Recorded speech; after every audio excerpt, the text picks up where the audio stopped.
성전은 하나님의 집입니다. 하나님께서 그러셨죠. 성전을 가지고 이것은 내 집이다 라고 말씀하셨는데요. 이 성전이 하나님의 집이 되는 이유는 어저께도 읽었지만 야긴이나 보아스라는 큰 기둥들이 있어서 이곳이 성전이 되는 것도 아니고요. 아니면 또 바다라는 놋새 물통이 있어서 이곳이 성전이 되는 것이 아닙니다. 그 밖에 무슨 가구나 기구들이 있다고 해서 십자가가 있다고 해서 이곳이 성전이 되는 것은 아닙니다. 이것이 성전이 되는 이유는 딱 한 가지입니다. 하나님께서 임하실 때, 하나님께서 그곳에 거하실 때 그곳이 하나님의 집이 되는 줄로 믿습니다. 하나님의 집이라고 하는데 하나님이 그곳에 안 계시면은 그냥 건물에 불과한 것이죠.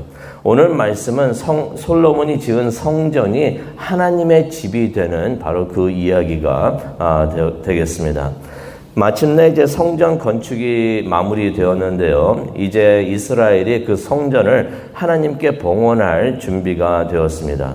근데 봉헌식을 하기 위해서는 해야 되는 일이 한 가지가 더 있었습니다. 그것이 무엇이었는가? 1절에 나와 있는데요. 1절을 보니까 하나님의 여호와의 언약궤를 성막에서 가져와야 했다는 것입니다.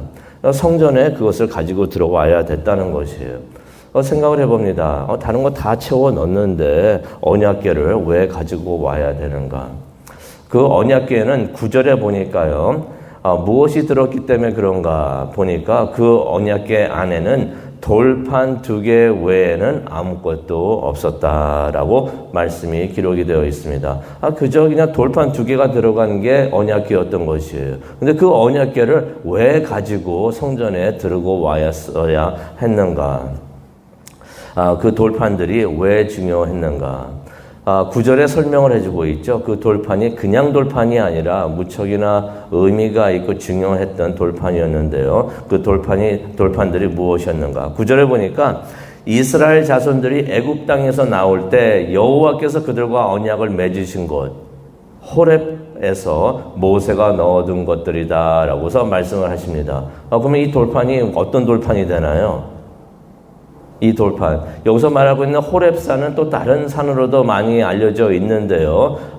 많이 알려져 있는 그 산의 이름, 시내산이죠. 호렙산이라는 것은 시내산을 의미를 하고 있는데요. 시내산에서 하나님께서 이스라엘에게 준 언약이 기록된 돌판이라는 것입니다.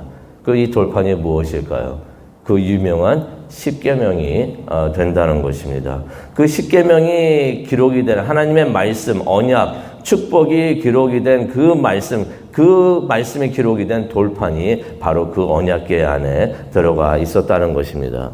근데 우리가 잘 알고 있죠. 히브리서 9장 4절을 보게 되면은 언약궤 안에는 원래 그 돌판만 들어 있었던 것이 아닙니다.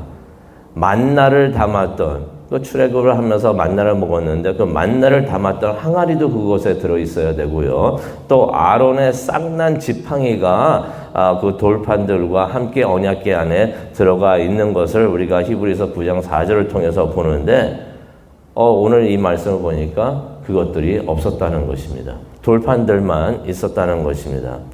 가만히 생각을 해봅니다. 이스라엘 사람들이 그 안에서 항아리하고 지팡이, 아론의 지팡이를 빼냈을 일은 없겠고요. 이스라엘 사람들이 그걸 무척이나 중요하게 여기기 때문에 그걸 빼냈을 일은 없겠고, 이 언약궤를 몇 번이나 블레셋 사람들한테도 뺏기고 막 그랬었잖아요. 그러니까 아마 그 이스라엘의 적군들이 거기서 그것들을 빼내지 않았겠는가. 이때는 돌판들만 있었다라는 말씀이 9절에 나와 있는 것입니다. 근데 왜 그 돌판들이 들어있는 언약궤를 이스라엘 사람들은 또 솔로몬은 그것을 가지고 오려고 했었는가? 그 돌판은 우리가 알다시피 하나님의 축복과 약속이 기록이 되어 있는 것입니다.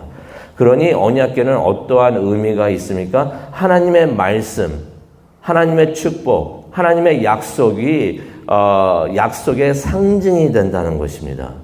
다시 말해서 하나님의 임재를 상징을 한다는 것이에요.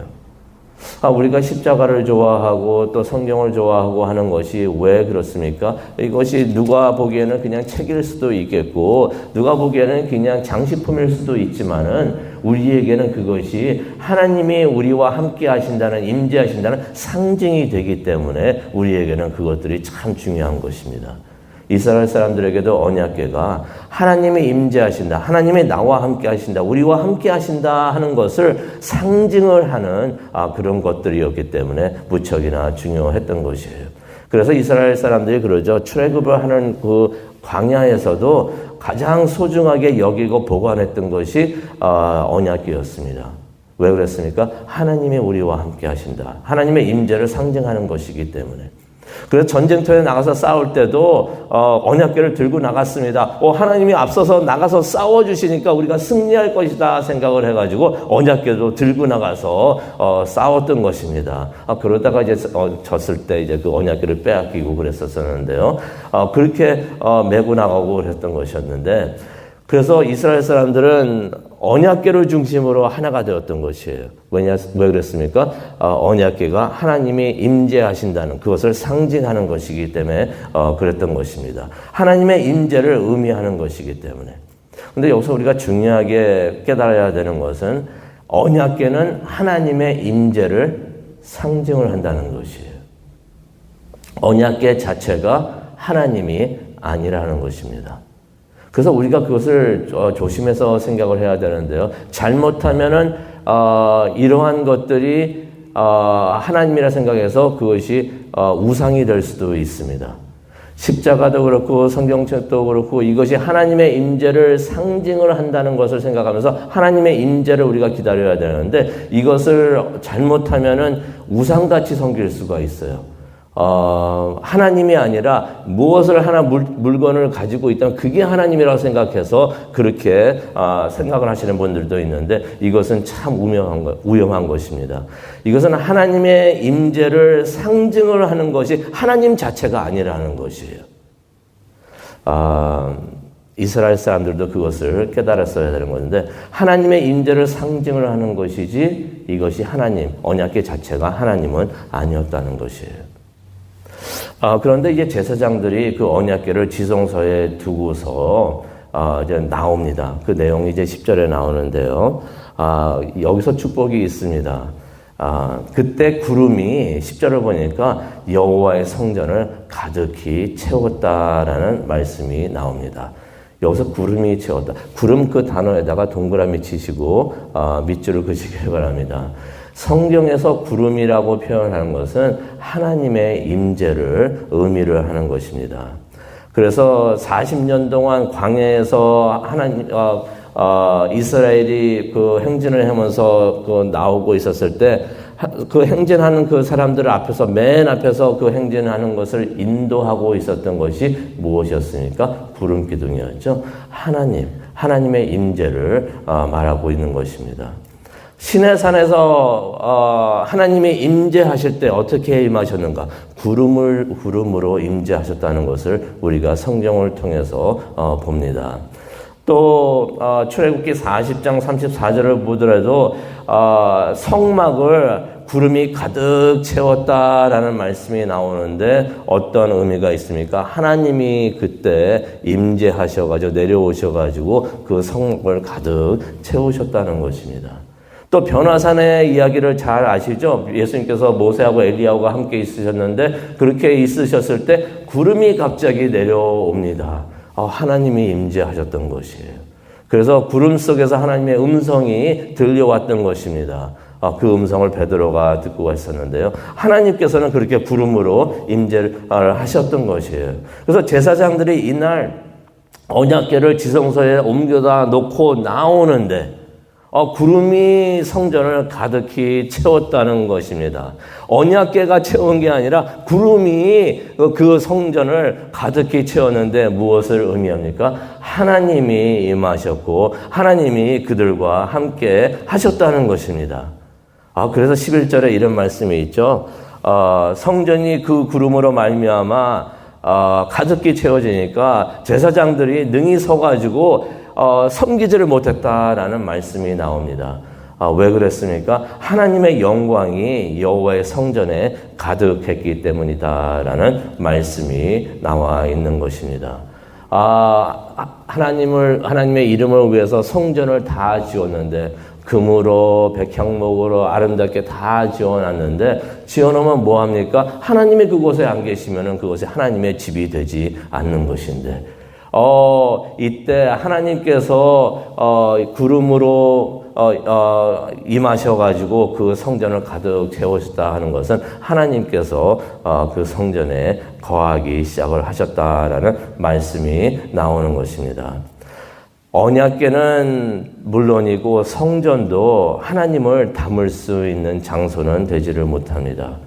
생각해 보기를 바랍니다. 하나님께서는 위대하신 분인데 세상에 어느 것이 하나님을 담아둘 수가 있겠습니까? 하나님이 그곳에 들어가셔가지고 계실 수 있는 곳이 되겠습니까? 그래서 솔로몬이 27절에도 이런 말을 하죠. 하늘이 아니라 하늘의 하늘이라도 주를 다 모실 수 없는데 하물며 내가 이 지은 성전이 그렇게 할 수가 있겠는가 하면서 솔로몬이 이야기를 하고 있는데, 하나님이 우리와 거하실 때 바로 그곳이 천국이 되고 그곳이 하나님의 성전이 되는 줄로 믿습니다. 우리 교회도 하나님의 성전이 되기를 원합니다. 하나님이 거하지 않으시면은 건물에 부족한 것이에요. 우리가 예수님의 이름으로 모여가지고 하나님을 예배하는데 그곳에 하나님이 계시지 아니하시면은 아무런 의미가 없는 줄로 믿습니다. 그런데 예수님께서 약속을 해주셨잖아요. 2명이 모이더라도 예수님의 이름으로. 무슨 말입니까? 하나님의 영광을 위해서, 나 자신의 영광이 아니라 하나님의 영광을 위해서 모이면은 그곳에 내가 함께 하리다라고서 예수님께서 말씀을 하셨는데, 오늘 2절에도 하나님이 함께 하신 줄로 믿습니다. 그러니 우리 교회가 하나님의 성전이 되고 하나님의 집이 되는 줄로 믿습니다. 이제 기도하는 시간을 갖도록 하겠는데요. 하나님이 임하여서 인도하시는 하나님의 집, 우리 교회가 하나님의 집이 되기를 원합니다. 우리의 몸도 성전이라고 말씀하셨는데, 하나님이 함께 하시는 우리 몸이 되고 우리 가정이 되고 또 우리 교회가 되기를 원합니다. 그래서 우리 가운데서 하나님의 영광이 나타날 수 있도록, 하나님의 영광이 나타나면요, 우리만 그것을 볼 수 있는 것이 아니라 하나님을 모르는 사람들도 하나님의 영광을 보게 됩니다. 그러면 하나님의 영광이 있는 곳에 모이게 되어 있습니다. 하나님을 예배하는 자들만이 아니라 하나님을 찾고 있는, 자신의 삶에서 하나님의 존재를 찾고 있는 사람들도 이곳에 가면 하나님이 계시는구나 하는 것을 깨닫고 모이는 축복이 우리에게 함께 하기를 원합니다. 그래서 이 지역에서 하나님의 집이 되는 교회가 시온교회가 되고요. 하나님을 찾고 있는 많은 사람들이 모여들 수 있는 그런 곳이 시온교회가 되기를 원합니다. 우리 주변에는 많은 길을 잃어가지고 헤매고 있는 많은 영혼들이 있습니다. 어떤 분은 그런 말씀을 하시더라고요. 교회 다니다가 나간 사람들, 그런 사람들 다시 찾냐라고 말씀하시는 분들도 계시는데, 탕자 같은 분들이잖아요. 하나님을 떠났지만은 하나님의 필요한 것을 깨닫고 찾고 있는데, 그분들을 환영하고 받아들일 수 있는 곳이 교회가 되기를 원합니다. 하나님의 집에 들어와서 편안함을 찾고 평안을 찾고 하나님을 찾을 수 있는 곳, 시온교회가 그렇게 되기를 원합니다. 그것을 위해서 오늘 이 아침에도 기도하는 이 시간 되기를 원합니다. 우리 다 함께 그것을 위해서 기도할 때 하나님의 축복이, 하나님의 영광이 우리와 함께 하실 줄로 믿습니다. 기도하시겠습니다. 사랑과 은혜가 충만하신 하나님 아버지 감사합니다. 오늘 말씀을 통해서 성전이, 솔로몬이 지은 성전이 하나님의 집이 되는 것을 보게 되는 말씀을 보게 해주시니 정말로 감사합니다. 우리의 몸과 우리의 가정과 교회가 하나님의 집이 되게 하여 주시옵소서. 하나님의 영광이 머무는 곳이 되게 하여 주시옵시고, 그래서 우리가 세상의 빛이 되고 소금이 될 수 있도록 하나님 인도하여 주시옵소서. 이것을 모든 것이 하나님의 영광을 위해서 이루어지는 그런 축복이 있을 수 있도록 하나님 도와주시옵소서. 그것을 위해서 기도하기를 원합니다. 우리와 함께하여 주시고 인도하여 주시옵소서. 이 모든 말씀 예수님의 이름으로 기도합니다. 아멘.